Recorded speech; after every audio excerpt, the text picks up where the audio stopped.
Le meilleur combattant MMA de tous les temps rencontre le meilleur poids lourd de tous les temps ce samedi en main event de l'UFC 309 au Madison Square Garden. Jon Jones, l'homme aux 15 victoires dans un combat pour un titre UFC, l'ancien champion light heavyweight et champion actuel des poids lourds, s'oppose à l'athlète possédant le record de défense de titre de la division, Stipe Miocic. Un combat rempli de points d'interrogation qu'on vous analyse dans cet épisode du Game Plan, maintenant avec Brian Boulan. Yo, this is Dustin Poirier. Bienvenue à Fight Mind. sous Fight Mind. Bienvenue sur Fight Mind. Pousse.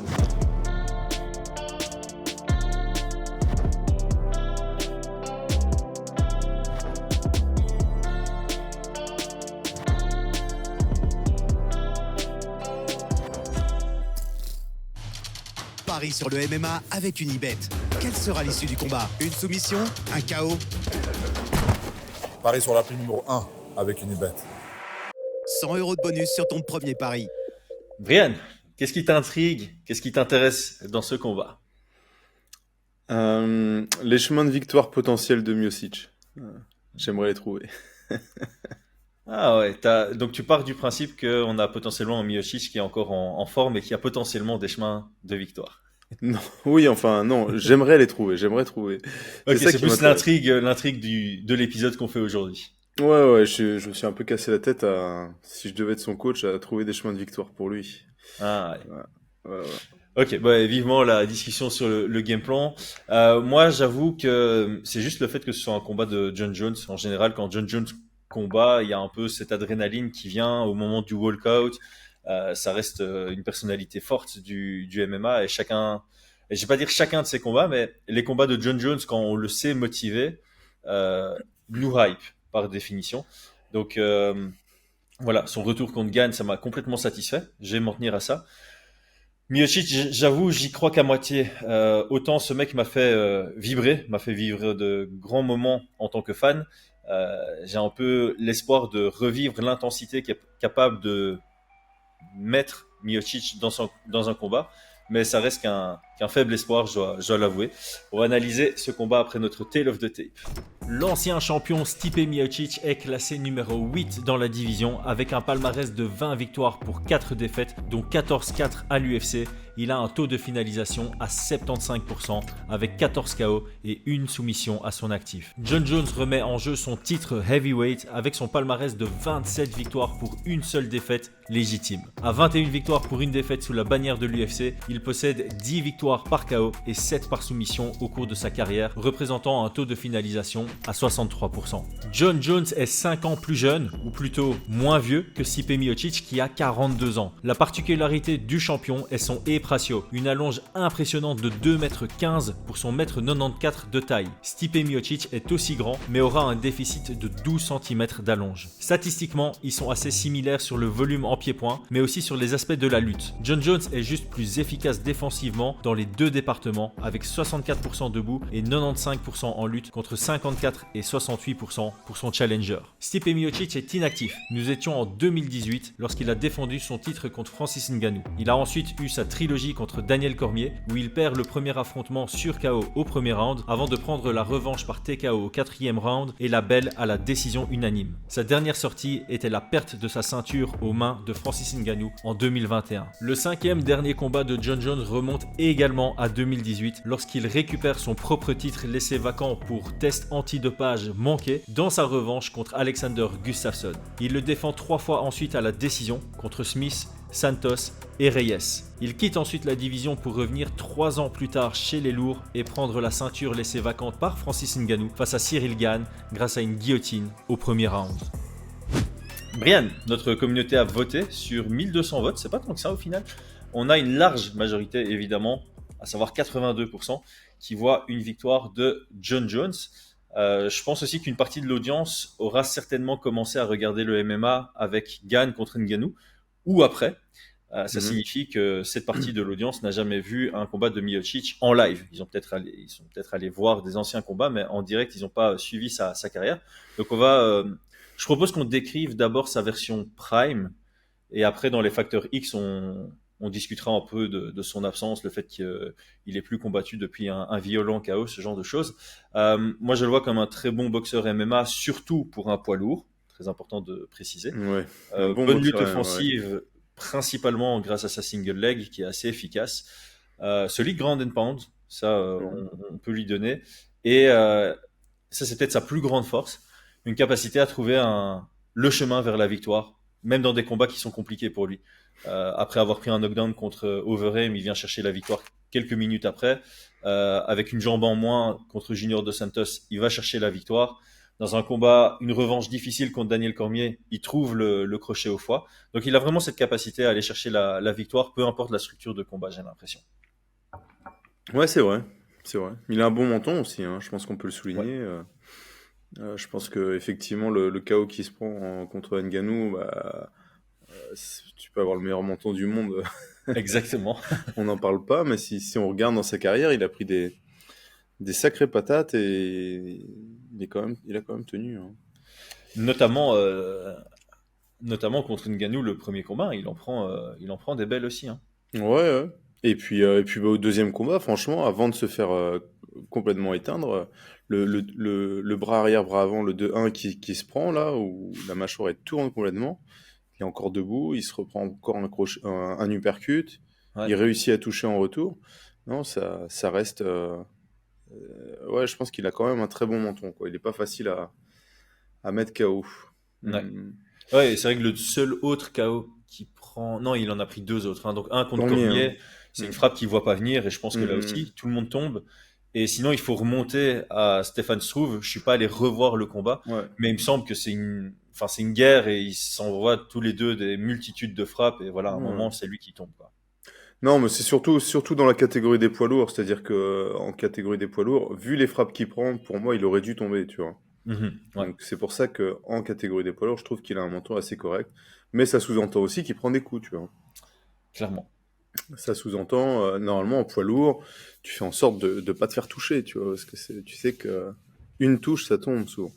Ouais. Alors, Mm. il a des bons mouvements de tête. Je trouve que défensivement, ça va encore. Mhm. Mais comme tu le soulignes, je pense qu'il a conscience d'avoir un bon menton et qu'il se Ouais, je laisse, pense. dans certains moments, se dire, OK, je peux la prendre si ça m'ouvre une porte vers la lutte ou si ça m'ouvre une porte vers un contre. Mm. Moi, je vous avoue que j'ai pas énormément suivi sa carrière à Miocic, uniquement quand il a combattu Daniel Cormier, parce que j'étais plus intéressé par Daniel Cormier que par Stipe. Je suis pas un grand fan de sa manière de combattre. Euh, Moi, je pense que enfin, sa carrière là où il était poids lourd, il a quand même, tu vois, par exemple, le combat contre Overeem, l'adversité, elle était pas ouf, quoi, tu vois. Ouais, Il a failli se faire éteindre sur un combat où, franchement, si là tu en parlais, tu es auditeur ou tu ne connais pas les carrières des deux et tu regardes les combats au jour d'aujourd'hui, euh, enfin, franchement, Overeem, c'est cata, tu vois. ouais. Bah, C'est c'est vraiment poids cata. lourd.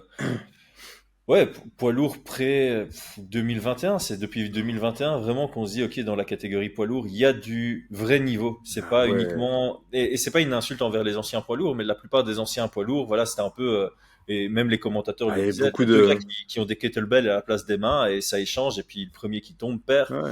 Et beaucoup de On lourds a eu, légers on a eu aussi, une hein. période avec Cain Velasquez où là vraiment les compétences étaient, je trouve, Ouais. euh, au rendez-vous.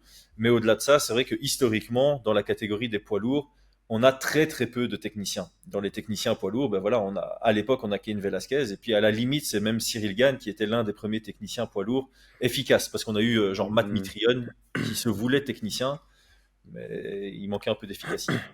Ouais, et puis sinon, bah, on avait des lourds légers qui montaient, tu vois, un Daniel Cormier qui monte et Qui remonte. qui remonte, ouais. Ouais. Plutôt ça.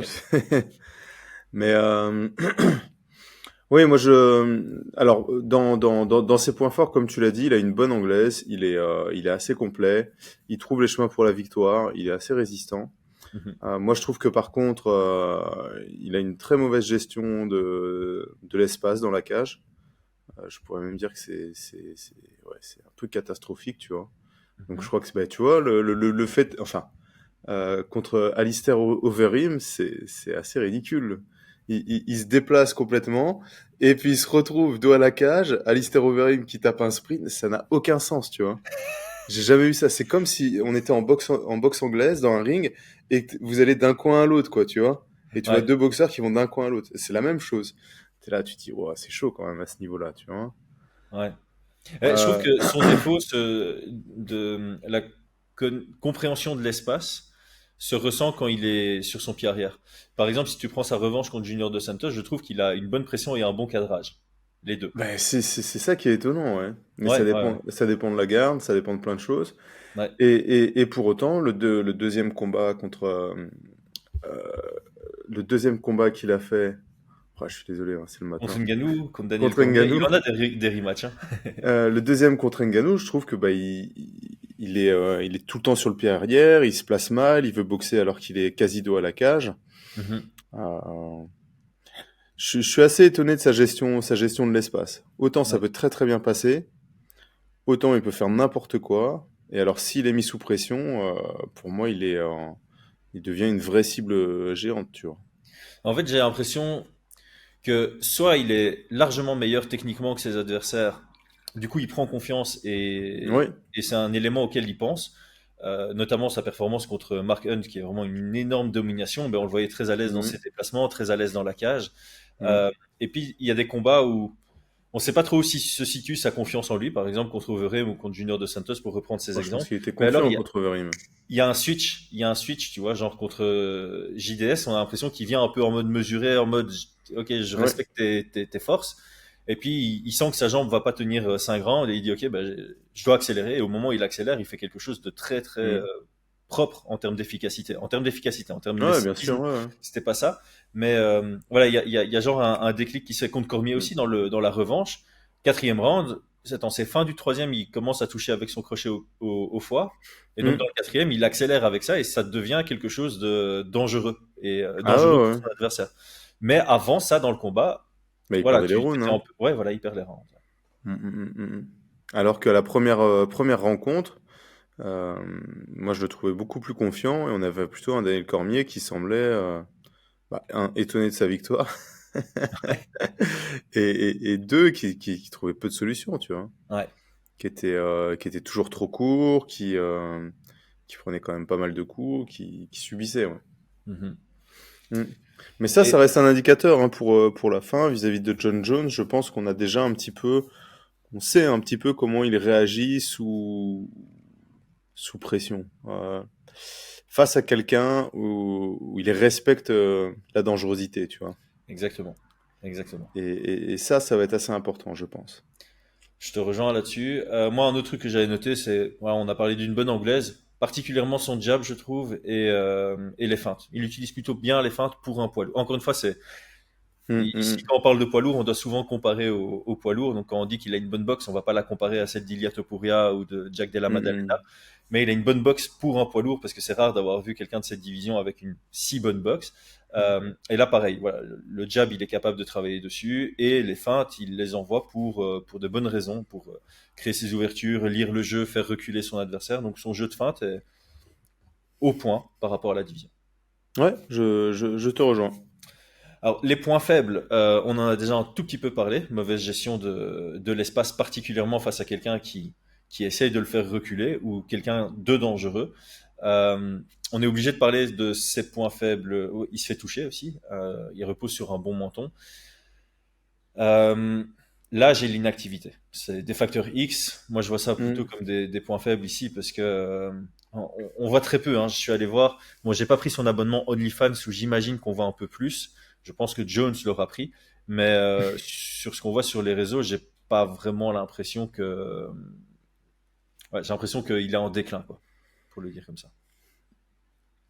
Ouais, je pense, hein, c'est toujours compliqué à dire. On a supposé la même chose sur John Jones Hmm. quand il a affronté Cyril. C'est difficile à dire. Je pense en tout cas que ce sera pas ça la clé, comment dire ça? La clé de lecture du combat. Je pense que même s'il était à son prime là quand il gagnait, je pense que Jones en poids lourd lui aurait roulé dessus, tu vois. Hmm. Intéressant quand on Ah, parlera des codes non. de Paris, ça. Là, si tu veux, moi j'ai analysé sans me dire ah bah il a pris de l'âge, ah il a pas combattu depuis longtemps et je pense qu'il va Ouais. se faire rouler dessus, littéralement. Je pense que c'est la meilleure analyse à faire. Je pense qu'il faut, en tout cas du côté de John Jones, lui, il doit Oui. partir du principe qu'il va affronter voilà, la version de Stipe qui a affronté Daniel Cormier pour la troisième fois. Je pense que c'est peut-être Mm. le meilleur échantillon qu'il peut prendre. Ça reste une victoire et ça reste son avant-dernier combat. Donc je pense que c'est là-dessus que Jones doit partir. Et s'il y a un déclin, bah, tant mieux, tu vois, tu t'es préparé à quelqu'un de Oui, oui, meilleur oui. que ce que tu Mm. trouveras dans la cage. Et honnêtement, je pense que ce sera l'état d'esprit de Jones. Ah, Je ne le vois pas sous-estimer ce combat. j'en suis persuadé aussi, oui. Bah, justement, avant de parler de John Jones, qui est un homme très chargé, j'aimerais parler de notre sponsor Onae, font des savons très chargés en ingrédients actifs.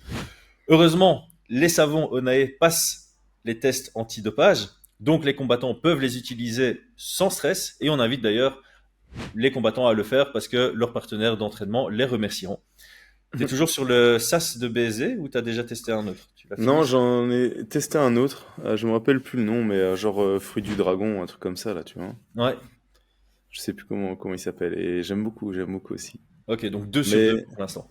2 sur 2, ouais. Ouais. Bah, j'ai fait tester les odeurs à mon fils. Il a mis de côté celle, tu sais, à la- au cannabis là. Il m'a dit bon, celle-là, non. Ça va, je suis pas le seul. Mais ouais, 2 sur 2. Après, le SAS, franchement, il est bien. Il est très très bien. Parfait. J'aime Bon, beaucoup. ben, les copains, on en a déjà beaucoup parlé de Onae. On recommande vraiment. Vous avez le code promo FIGHT10 qui est encore actif, enfin, qui a été réactivé pour ce podcast. 10% de réduction sur tout le site qu'on vous met en description. Bon, John Jones, maintenant au sérieux. Il est complet. Il est capable de battre un striker debout, il est capable de battre un lutteur à son propre jeu, il est capable de soumettre une ceinture noire de Jiu-Jitsu. Il a un gros fight IQ et surtout il est prêt à jouer sur les limites pour gagner. On va utiliser le mot vicieux, je pense, de temps en temps quand on parlera de John Jones. On peut aussi dire qu'il a développé un jeu autour de sa morphologie un peu particulière. Et voilà, ça c'est une analyse macro de qui est John Jones en tant que combattant. Est-ce que tu peux rentrer un peu plus dans le détail? Dans le détail, bah, je pense que pour ceux qui ne le connaissent pas réellement, il faut vraiment savoir qu'il a un passif de lutteur de Greco. Donc, Mm. pour moi, ça a été une des révélations à l'UFC d'un combattant qui arrive et qui propose ce type de lutte. On a eu des judokas, hein, on a eu beaucoup de lutteurs de folk style, de freestyle. Mais ça, j'aime vraiment bien parce qu'il peut juste attraper le haut du corps, entre guillemets, et mettre au sol avec des mises au sol, en tout cas à l'époque, que l'on ne voyait pas, tu vois. Mhm. Ça, c'est le premier élément. Ensuite, comme tu l'as dit, je pense il a, il a un peu révolutionné le MMA en utilisant toutes les armes les plus létales qu'on lui proposait. Ouais. Sa seule défaite, c'est une disqualification avec une arme qui n'aurait jamais dû être interdite, qui était le coup de coude descendant. Parce que c'est exactement, enfin, ça a aucun sens, tu vois. Tu peux l'utiliser à 45 degrés, mais 20 degrés de plus, c'est interdit. Pourtant, c'est toujours le même muscle qui est utilisé, tu vois. Mhm. Et voilà, je pense que ça le décrit relativement bien, c'est-à-dire que il peut, ouais, il va utiliser ses coudes, il va utiliser les stop kicks dans les genoux. On l'a vu mettre des Americana au clinch debout contre au Glover clinch Teixeira. debout, donc vraiment des choses qui attaquent les articulations et qui sont réellement dangereuses, qui inquiètent au-delà de au-delà de ses compétences, qui vont inquiéter mentalement aussi l'adversaire, tu vois. Ouais, et je pense que celui qui a été le plus marqué par ça, c'est pas Glover Teixeira où, sincèrement, cette technique aurait pu le blesser et mettre un terme au combat sur blessure. Mhm. Je pense que c'est Rampage Jackson hein, qui est vraiment sorti du combat à cause des oblique kicks. Ouais, ouais. Il regardait l'arbitre, il disait, enfin, ouais, il est sorti de son combat, quoi. Vraiment, il voulait que Mhm. l'arbitre fasse une remarque alors que C'est... c'était légal. Voilà. Ouais, ouais. Donc voilà, sinon je pense que ce qu'on peut dire aussi concernant ce combattant, hein, qui a influencé, je pense, énormément de monde, c'est que il semble qu'il soit toujours, enfin sur ses derniers combats, je précise, mais il va énormément étudier ses adversaires. Ouais, très stratège. J'ai noté ça aussi. Extrêmement stratège. il a eu des phases. Alors ça qui est fou, c'est qu'il a eu des phases vraiment, je pense pas dépressives, mais où il s'entraînait plus, où il faisait un peu n'importe quoi. Pour autant, il restait champion. Ça reste. Je pense qu'il faut le souligner pour montrer un petit peu le niveau qu'il a. Ouais, Mais sur son dernier combat notamment, je pense que c'est quelqu'un qui est un peu stressé quand même, tu vois. Pour étudier autant ses adversaires. ouais.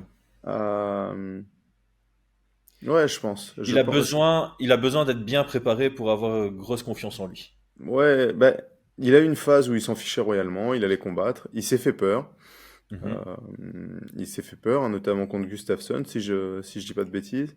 La première fois, hein, parce que la Ouais, ben deuxième fois, il est c'est la revenu dessus. première fois où il l'a pas étudié, tu vois. Voilà, la première fois contre Gustafsson, il y avait effectivement des rumeurs qu'il n'avait pas pris ça très au sérieux. Moi, j'aime pas Il est trop ça arrivé au parce que je trouve talent, que, hein. voilà, il est arrivé au talent. Je trouve que Gustafsson Mm. était venu plutôt bien préparé aussi, donc Ah j'avais oui, pas oui, envie oui, bah d'enlever il du a. crédit à lui.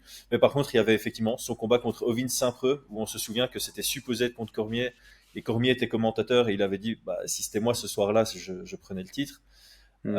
Et puis il y a eu sa triple défense de son deuxième run ou troisième run, je sais même plus combien il en a avec le nombre de fois où on lui a enlevé la Mm, mm. ceinture. Mais en tout cas, son dernier run light heavyweight, voilà, sa victoire contre Anthony Smith est pas exceptionnelle. Thiago Santos, il le prend à la split alors que les deux genoux ont lâché au premier round. Et Mm. Reyes, il y a beaucoup de gens qui voient Reyes prendre la victoire 3 rounds à 2. Donc ouais, là clairement, ce n'était plus la version John Jones qu'on avait connue sur mais justement les Vitor Belfort, les Shogun Rua quand il a pris la ceinture, sur Lyoto Machida, enfin tous ces noms-là où les années d'or de John Jones, Mm, on le mm. reconnaissait plus. Clairement. Ouais, clairement. Donc moi je pense que ça le rend encore plus dangereux le fait qu'il étudie réellement ses adversaires, qu'il sélectionne en plus, entre Mm. guillemets. En tout cas, qu'il voit clairement les chemins de la victoire. Donc Ouais. on est plus sur un combattant qui a faim de prouver quelque chose. Je pense qu'il a largement prouvé ce qu'il veut. Et là, il est clairement en train de vouloir écrire son histoire et puis bah, combattre, j'imagine, peut-être pour le plaisir ou pour l'argent, j'en sais pas. Mais en tout cas, son objectif, clairement, c'est de rester invaincu, en tout cas. Euh, Hormis la invaincu, pas... disqualification. Ouais. Hein? Hormis la disqualification. Voilà. Ouais, ouais, ouais. Rester invaincu et donc je pense qu'il va arriver extrêmement bien préparé et nous faire une masterclass, clairement.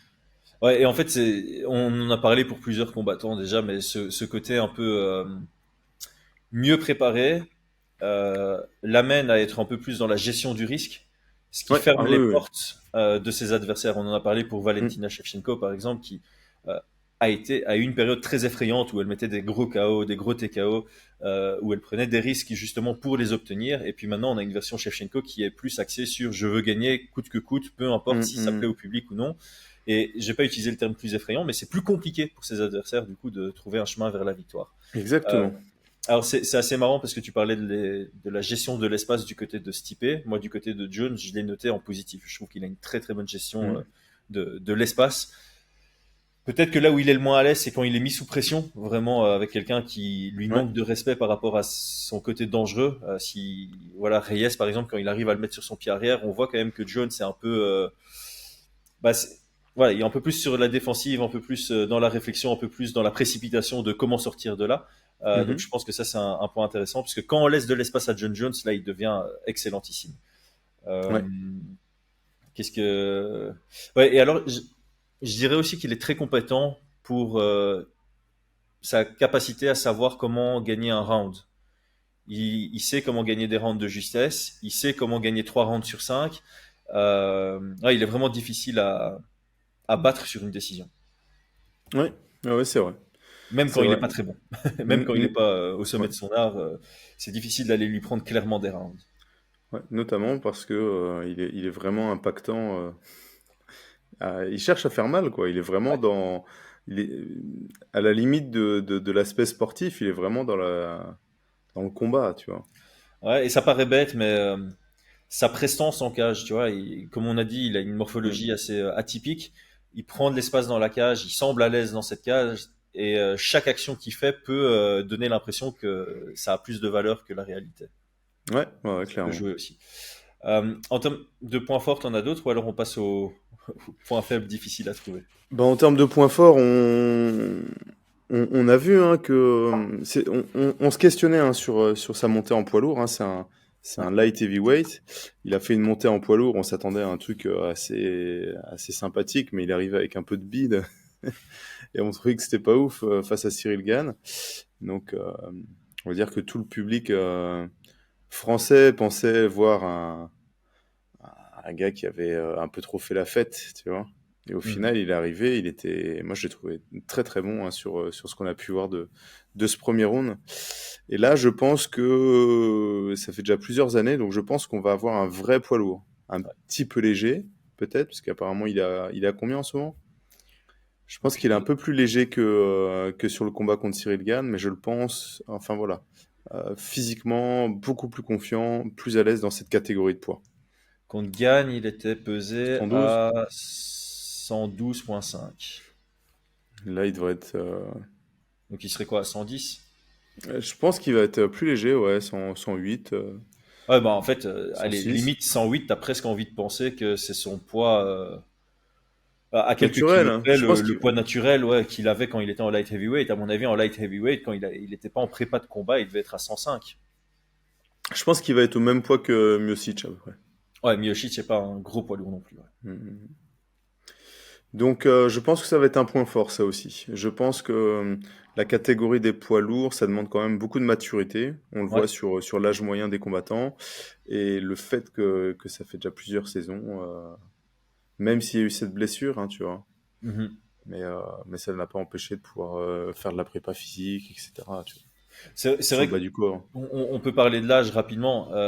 Autant sur les divisions welterweight et en dessous, c'est très rare d'avoir un champion au-dessus de 36 ans. Le seul qui est parvenu récemment, c'est Volkanovski. Euh, Mm. Autant chez les poids lourds, tu as plutôt une moyenne d'âge très élevée chez les derniers champions. Quand tu Ouais. vois Francis Ngannou, il devait avoir 36 ans quand il avait le titre. Stipe, quand il avait le titre, il était aussi au-dessus de 35.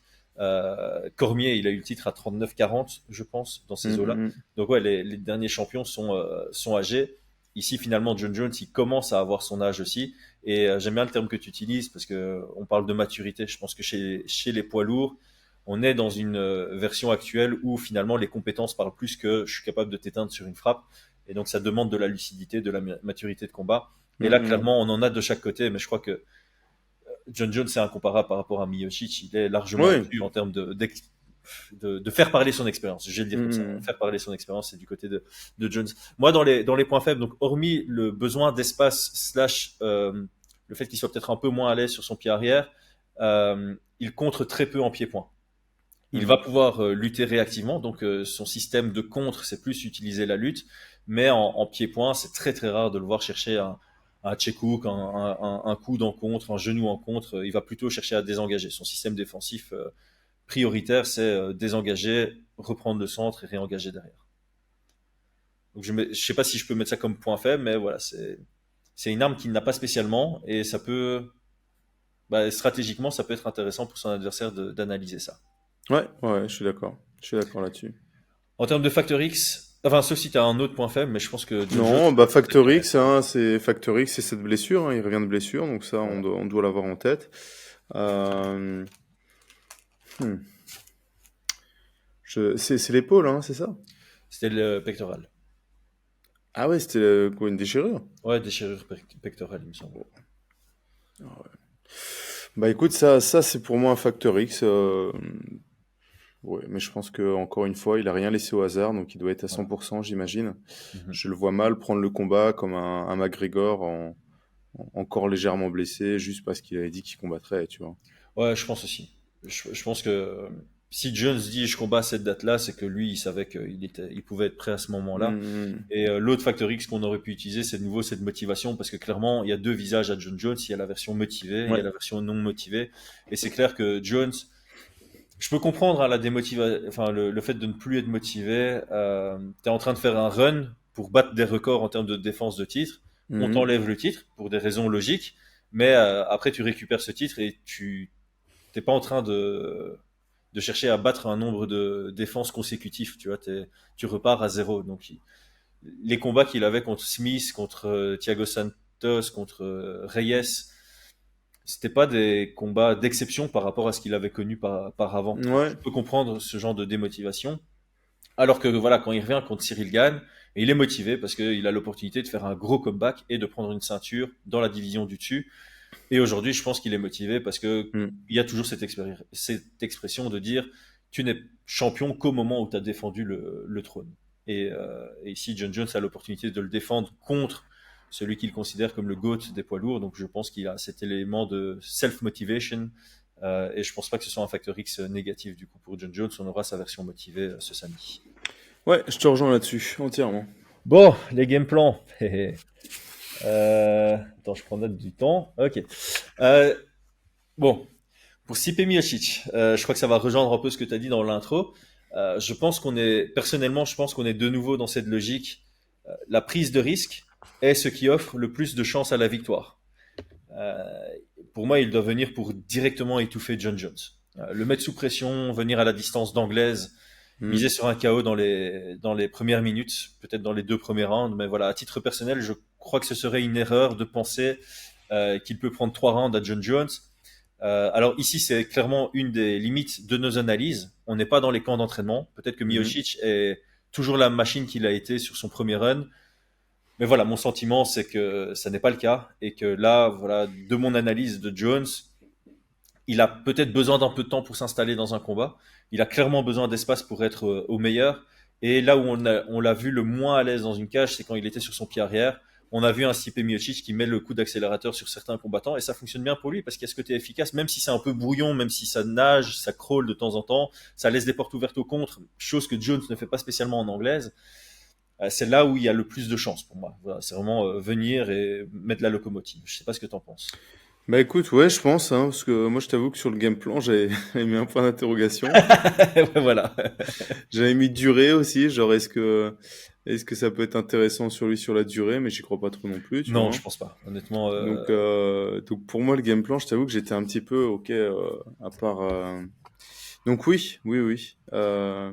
Cette probabilité, c'est peut-être la plus importante, quoi, de ouais, taper vraie grosse accélération, de submerger, de mettre de l'anglaise et de réussir à toucher. ouais. Stipe a déjà éteint sur une frappe. Ouais, T'es ouais, ouais. face à un ancien light heavyweight qui s'est déjà fait connecter hein, dans ses combats. D'ailleurs, John Jones, on peut parler aussi de son menton. Il a un bon menton, mais bon, là, il monte de Mm. division. Et de l'autre côté, j'espère ne pas dire de bêtises, mais John Jones, il n'a pas de KO sur une frappe.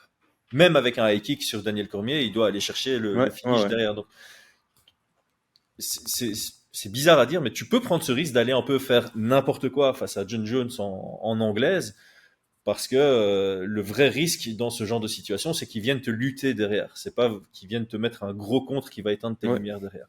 Donc moi, voilà, c'est vraiment, vraiment ça, c'est se dire, ok, je vais lui rentrer dedans, c'est lui qui sera dans une situation plus dangereuse que moi par rapport à tout ce qui peut se passer à distance d'anglaise, surtout si c'est lui qui est proche du jeu de la cage. Ouais, bah écoute, je trouve ça pas mal. Alors dans ce cas-là, si t'es dans le coin, je pense qu'il faut vraiment qu'il travaille sur son cadrage, Ouais, parce que je trouve, enfin voilà, c'était vraiment pas terrible dans les combats que j'ai pu voir, où il va courir après et ne pas cadrer, tu vois.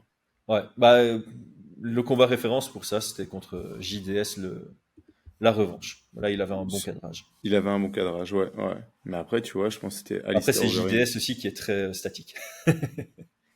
Il y a Alistair Overeem, il y a le premier Daniel Cormier aussi, où il le cadre vraiment pas terrible, tu vois. Ouais, ouais. Mais ouais, ouais, ouais. Dans ce cas-là, oui, s'il met un bon cadrage et qu'il cherche vraiment de l'anglaise et à connecter, il y a un chemin, ouais, effectivement.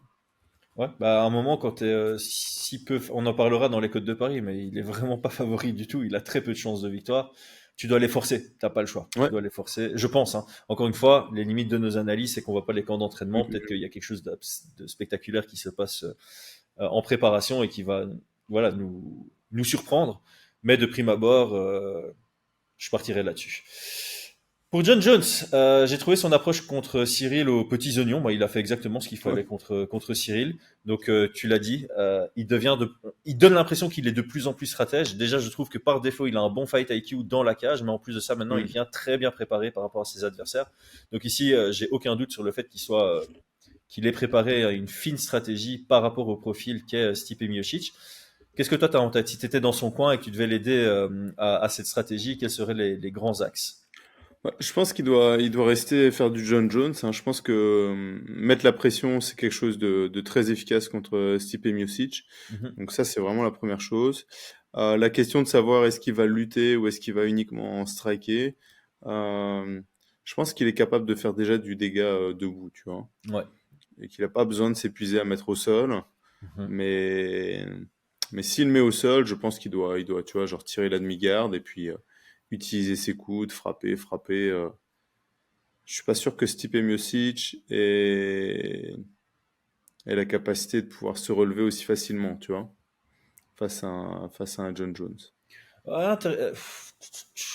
J'ai souvenir quand même d'un Stipe qui était pas trop mal dans sa capacité à se relever contre Cormier, Cormier, ouais, mais Cormier, c'est pas non plus mais c'est pas le un même. gars qui fait, Ouais, ouais, c'est pas du tout le même physique et c'est pas du tout la même approche, tu vois. c'est vrai, c'est vrai. Mhm. Cormier, c'est plutôt lutte freestyle, s'il est de formation fall style et qu'il donne des cours en fall style, pour moi, il cherche à mettre au sol, il n'a pas forcément un incroyable contrôle Non, ouais, dans, c'est ça. Il était fort dans ses mises dans au sol. laisser un peu d'espace pour pouvoir essayer de prendre une meilleure position dessus, Ouais, ou bien voilà, fatiguer son adversaire. Ok, tu te relèves, je te remets au sol, tu te relèves, je te remets au sol, je te fais. voilà. Mon poids va peser sur toi. C'est un peu ça Mm, sa mm. logique. Alors que Jones, bah, vu sa morphologie, c'est moins intéressant pour lui d'avoir ce Ah oui, lui système-là. il préférera se mettre dans la garde, un petit peu à la Georges Saint-Pierre, envoyer des coudes ou tenir la demi-garde, rester et frapper, mettre des Ouais, coudes pour ouvrir, tu vois. ouais, Il ouais. va avoir une stratégie de contrôle au sol et de frapper et de couper, quoi, mais de rester, de garder au sol. Ouais, c'est ça. Il y a un genre de rétention active. Ouais, On voilà, va appeler ça comme ça. exactement. Ouais. Et donc, je pense que Stipe Miocic, s'il se retrouve au sol, ça sera difficile pour lui de pouvoir sortir de là.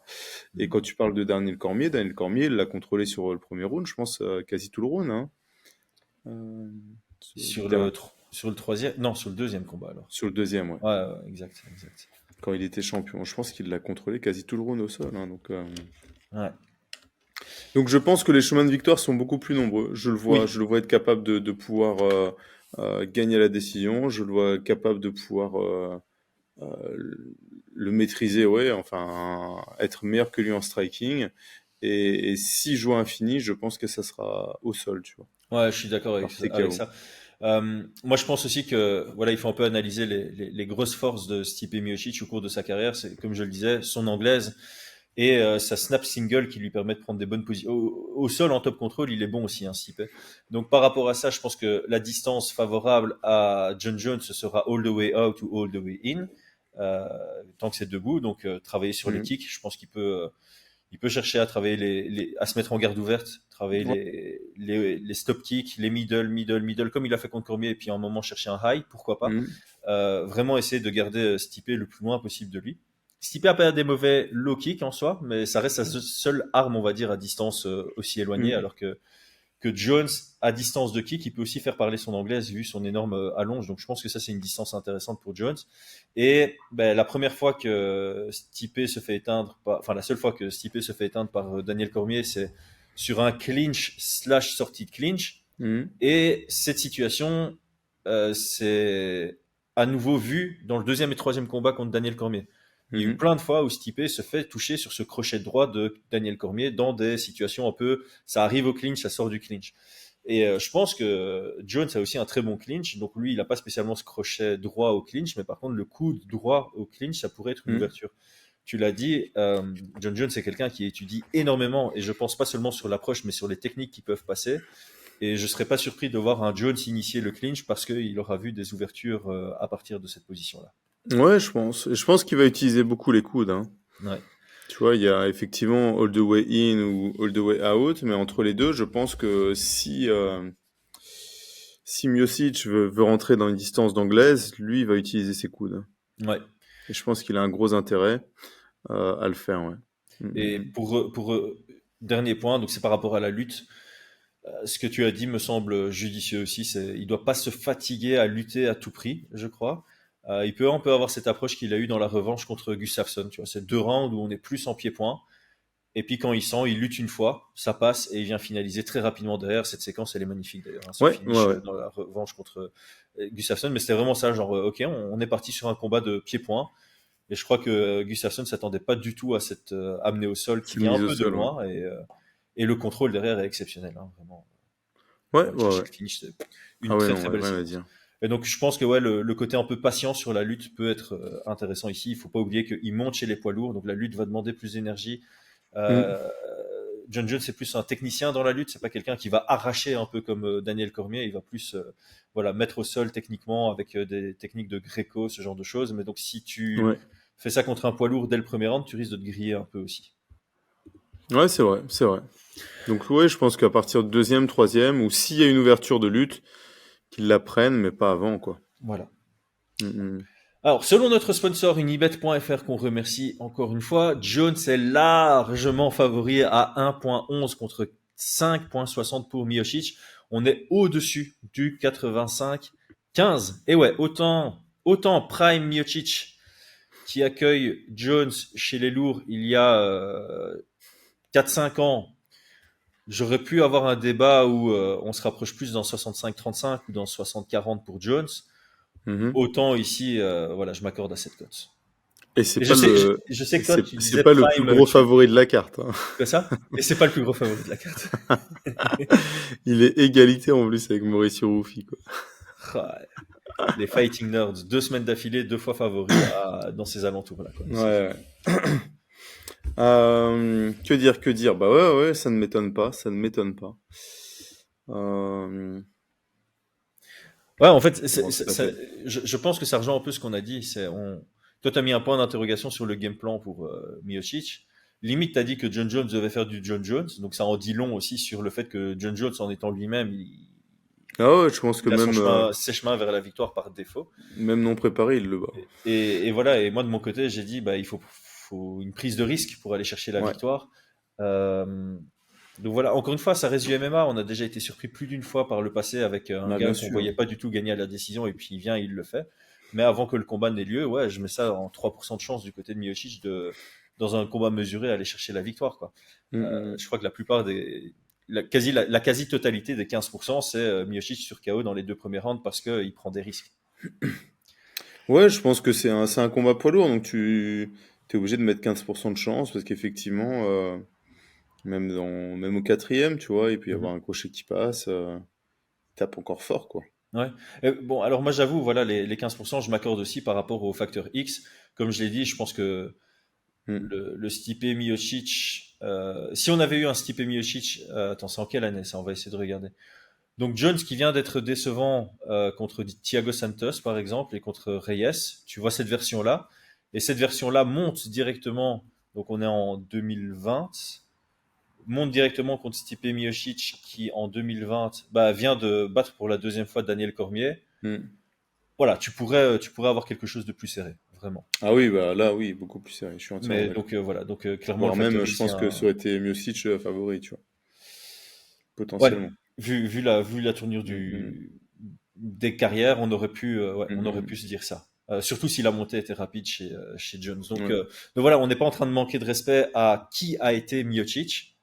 Clairement, on est Non, plus non, en non. train de mettre du respect sur la préparation de Jones et voilà sur un facteur X qui spécule sur un véritable déclin du côté de Miocic et une inactivité qui ne joue pas pour lui.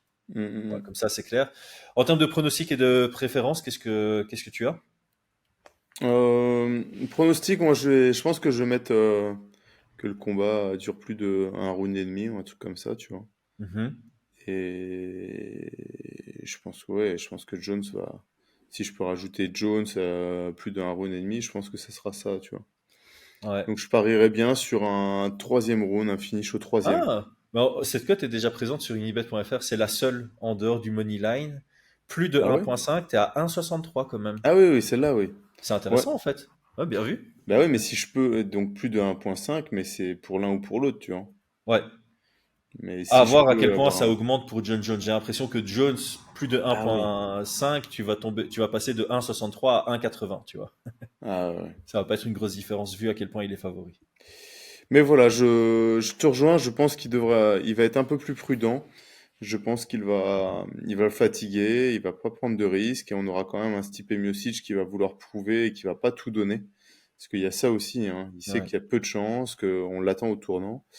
et quitte à perdre, c'est fort possible qu'ils se disent, bah, quitte à perdre, je préfère perdre avec les Euh, honneurs, tu vois.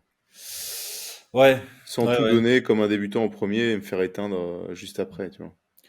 Ouais, moi, c'est un peu ça ma lecture. Moi, c'est effectivement un John Jones qui, comme on l'a dit, très stratège, connaîtra les forces de Stipe et va potentiellement se dire, OK, Stipe va peut-être venir en mode agressif. Et donc, Mm. je crois que Jones, sur le premier, il va être très, très mesuré. Il va vraiment être Ouais, plus dans, ouais, plus dans l'attente de vraiment anticiper ce que Miocic a comme intention et capitaliser et ajuster sur base de ça. Et donc, mm, je vois un John Jones par TKO, moi, sur la troisième reprise, comme tu l'as dit, au sol. ouais. Bah, je pense que c'est ce qui est le plus probable, hein. Ouais. En plus, même stratégiquement, tu vois, imaginons que Jones lui roule dessus au premier round, ce qu'il serait, je pense, capable de faire. Eh bien, en termes de, alors que tout le monde du MMA lui a dit, ouais, franchement, pourquoi tu fais ce combat-là, prends un vrai challenge et tout, Ouais, c'est ouais. pas non plus, quoi. Ouais, c'est clair, c'est clair. Ils sont tous Tu en lui train de roules vendre, dessus, tout le ouais, monde. L'histoire que les gens vont dire, c'est ouais, bah, Stipe, il est venu pour son ça, chèque on le et ça savait, va tu vois. enlever toute la crédibilité de la victoire de Jones. Donc, Exactement. Donc, je pense que même sur ce plan-là, il a intérêt à faire traîner un peu le jeu, quoi. ouais. Mm. En termes de préférence, Euh, alors là, ouais, moi, ma préférence. Bon, alors, ça dépend ce qu'il y a après, tu vois, parce que ouais, c'est Jones ça. va pas affronter en poids lourd. Donc si effectivement ça se fait un Jones Pereira, pourquoi pas? Je veux bien voir Voilà. Jones l'emporter, tu vois, pourquoi pas. Mais moi, ce combat-là, sur les préférences, je préférais qu'il n'y ait pas ce combat-là, tu vois, et qu'on ait enfin des gars qui veulent vraiment s'affronter pour la ceinture. Mhm. Ouais, ma préférence, évidemment, c'est qu'on est, ben voilà, que samedi soir, enfin samedi nuit, on se dise, wow, non, ok, Miocic a pris ça très au sérieux et il avait encore de quoi proposer. Donc, ce serait Ouais, vraiment ma préférence. En fait, qu'on n'ait pas cette impression d'avoir perdu du temps, qu'on n'ait pas ouais, cette impression, parce qu'en fait, Jones, bah, clairement, il y a Aspinall, il y a Pereira, et je sais que c'est très utopique, mais il y a Ngannou. C'est trois noms qui nous intéressent à mort. Et en fait, ce mm, serait tellement décevant de se dire, ok, Jones bat l'ombre de Miocic et puis prend sa retraite. On aura l'impression qu'il y a vraiment eu un gâchis historique en MMA. Donc ma préférence, c'est de voir un Miocic qui vraiment nous surprend tous avec un très bon niveau et qu'on se dise, ok, bah c'est pas un combat perdu pour Jones. Maintenant, voilà, j'ai été très très longtemps fan de Miocic, donc mm. j'ai une préférence pour Miocic parce que je suis un fan de lui et beaucoup plus que. Alors Jones, j'adore ce qui se passe dans la cage avec John Jones, moins fan du personnage en dehors. Mm. Mais voilà, même en supportant Miocic dans le combat, j'ai une préférence pour Jones s'il n'y a pas de retraite derrière, parce que clairement, si Jones ne prend pas sa retraite derrière, il n'y a que deux options réalistes, c'est Mm. Aspinall et Pereira, et bah, une option irréaliste, on ne sait jamais, Francis Ngannou. Donc, ouais, voilà, dans ces cas de figure, je suis largement plus euh, enthousiaste à l'idée de voir un de ces trois combats plutôt que Miocic contre un de ces trois noms. Même si, voilà, clairement, Miocic qui bat John Jones, bah, la hype est relancée et s'il prend pas sa retraite, bah, ça nous motivera à voir Miocic contre Aspinall, par exemple. Ouais, tout à fait, tout à fait. Bon, on a fait un très bon tour. Brian, un tout grand merci. Les amis, merci à vous. On vous souhaite une belle journée. N'oubliez pas de mettre un petit commentaire, votre pronostic, par exemple. Et profitez bien de cette UFC 309. Ciao, ciao. Ciao tout le monde.